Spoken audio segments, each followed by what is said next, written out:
بر شما خدا قوت. میخواستم اطلاعات در مورد ویزای کاری به شما بدم که تازه شروع شده و این ویزا برای کارگران افغانستانی هستش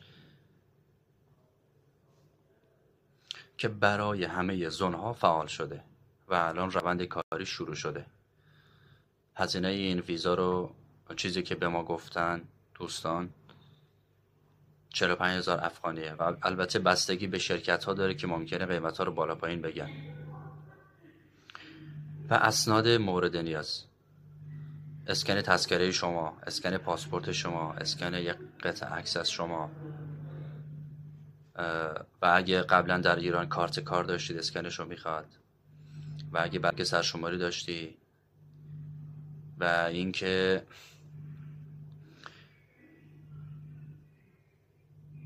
اسم و شماره تلفن صاحبکاری که قراره بره پیشش کار بکنی، اینا رو ازت میخواد، و یک تعهدنامه و یک فرم به شما میدن که شما اون فرم باید پر بکنی. تعهدنامه است، امضا میکنی و باید هم توسط قماندانی حوزه‌ای که اونجا هستی باید مهر بشه. مدت این ویزا 45 روزه. 45 روز ببخشید. مدت این ویزا 1 ماه هست و 4 دفعه در ایران تمدید میشه. 4 دفعه 3 ماه. چقدر طول میکشه که این ویزا صادر بشه؟ نهایتاً گفتش 20 تا 1 ماه.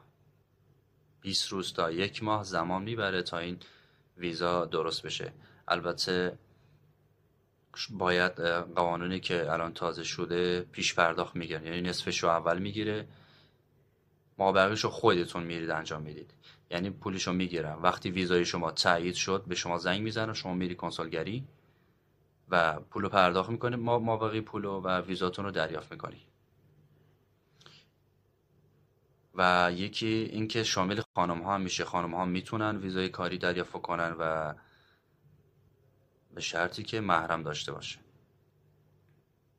قابل تایید کارفرما باشه از اون طرف. و یک نکته مهمی که بگم، شماره تلفن صاحبکار شما رو که میخواد، از اون طرف حتما بهشون زنگ میزنه و تاکید بکنید که اگه زنگ زدن حتما جواب بدن. در صورت نجواب دادن کارفرما ویزای شما رد میخوره.